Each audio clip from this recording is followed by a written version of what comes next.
حي على الفلاح.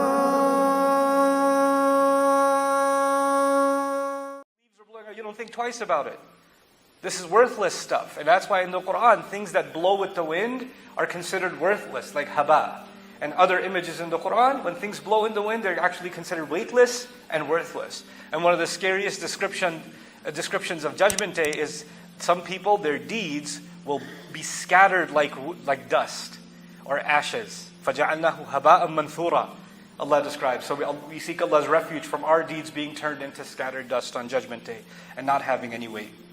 But anyway, coming back to this remarkable parable, how is it that I can benefit from this example?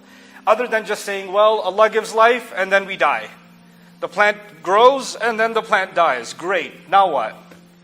But actually, if you dig a little deeper and you contemplate especially the end of this ayah, وَكَانَ اللَّهُ عَلَى كُلِّ شَيْءٍ مُقْتَدِرًا. Allah has been in complete control over all things. And the word for Allah's control, you find three different words in the Quran. You find qadir, you find qadir, and here you find actually sigat al-mubalagha in a sense, from iqtadar, it's muqtadir. Muqtadir. And actually, the way to translate that is actively in control. Allah is actively in control. And overwhelmingly in control over all things. That's what Allah says at the end. Now let's go back. In this life, the first thing Allah wanted me to think about is the fact that He sends water from the sky that mixes with the soil. So there's something happening with the sky and there's something happening with the earth. Every fruit that you eat, every piece of meat that you and I eat, every bit of vegetation that you and I see is a result of water that came from the sky. You know what else comes from the sky? What comes from the sky is always the rizq from Allah, the command from Allah, the guidance from Allah.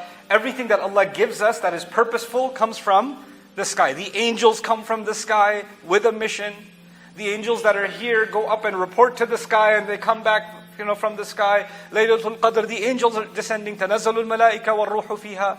Right? So when Allah sends something from the sky, it has a purpose. It comes for a mission. And so what does it do for a believer? What it does for a believer is every leaf inside it is the command of Allah. Every fruit, every orange has inside it the water that came from the sky, that came from the command of Allah. And every time something comes from the sky, it has to have a purpose. So everything becomes purposeful, and in everything I see that it's related to a command from Allah descending from the heavens. Everything. It changes my view of all life. I don't see any bird the same way. I don't see any food the same way. I don't see the greenery, a tree the same way. All of them are directly a result, and they have inside, mixed within them, is the water that came from the sky. And the water that comes from the sky is actually the command of Allah. And it's interesting that water coming from the sky is compared in the Quran with revelation coming from the sky. You know that in Surah Al-Hadid, for example, Allah talks about people who lost touch with revelation and their hearts became hard. And in the very next ayah, He says, "I'lamu anna Allah yuhyi al-arda ba'da mawtiha." You should know Allah gives life to the earth after it was dead. Like your heart can come back to life with the word of Allah, like the rain brings the grass back to life. That's what it says. Now, what does that have to do with you and me? Let's come back to that. All of you have different crises. Every one of you has a different drama going on in your life. And when I say drama, some of you looked at the person next to you like, this is the drama, I just drove with them to Jummah. But on a more serious note, whatever struggles we're going through, whatever we're experiencing in this life, we have to first understand that none of it would have been happening if Allah's command wasn't there. And there was some purpose, there was a reason for which it was happening. And everything we're going through, Imam al-Qurtubi commenting on this ayah said something so beautiful.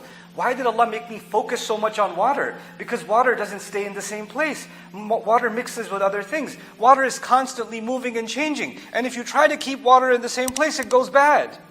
So actually, Allah designed this life to constantly go through changes. So those of you that got uprooted from your home and you're in a different place and you say, I miss my village, I miss my home, why can't I just go back? Why can't I do this? Why can't I have that old job back? Why did I have to do that? Why did we have to move to this neighborhood? Why did I have to, why? I hate change, I hate change. Allah says you made life full of change. You can't keep anything the same. Anything that Allah's command came into, like the water that came into a fruit, if you look at that fruit, what's happening slowly? It's losing its water, and it's getting dry, and it's eventually going to die. Right? It's going to go. So the experiences we have in this life, the good that we have in this life is temporary. And the bad that we have in this life is also temporary. The tough stuff is also temporary. And all of that is a command of Allah. So then if that's all temporary, then what's permanent? If everything's just going to go, the good is going to go, the bad is going to go. What you think is a huge problem today, tomorrow you'll look back like, oh my God, I used to think that was a huge problem. This is a huge problem. I prefer that problem. Because that's gone now, and you have something new to deal with. But human beings forget that the beginning of all it is water.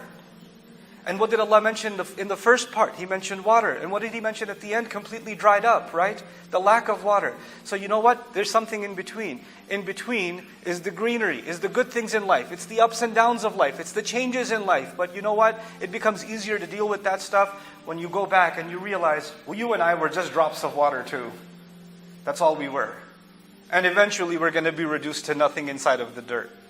That's the beginning and the end. And everything else we're experiencing is just the stuff in between. This is just an episode in between.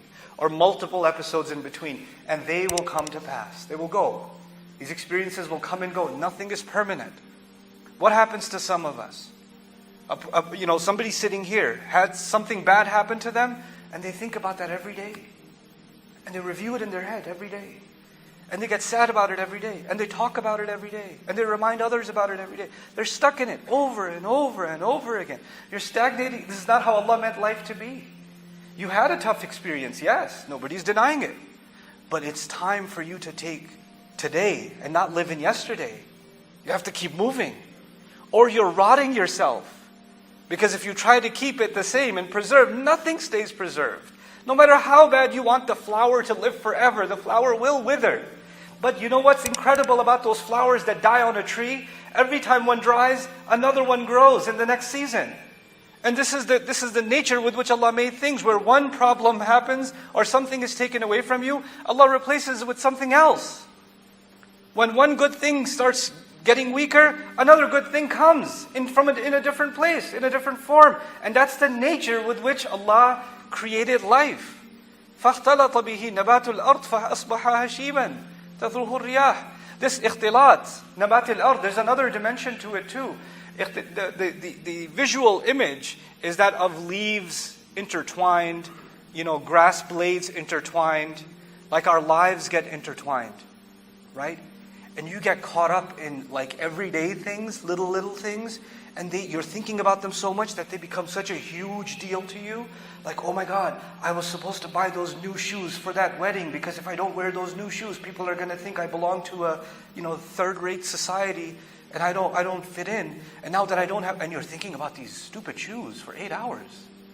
Life is a lot bigger than your shoes. But you're so intertwined in these are just leaves on a tree.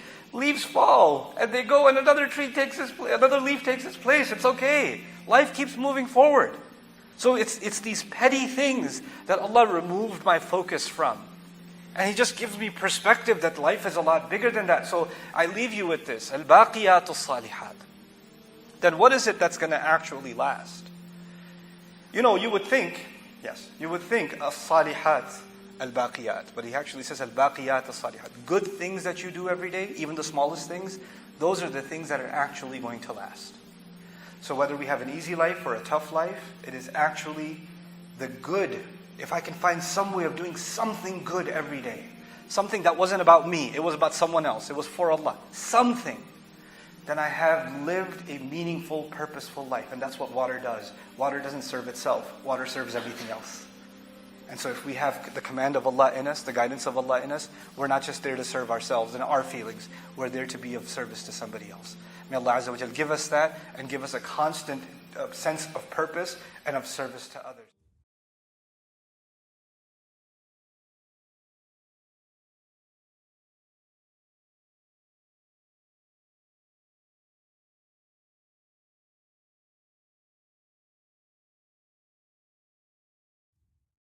Assalamu alaikum wa rahmatullah. If you enjoyed this video, please do share it with friends and family.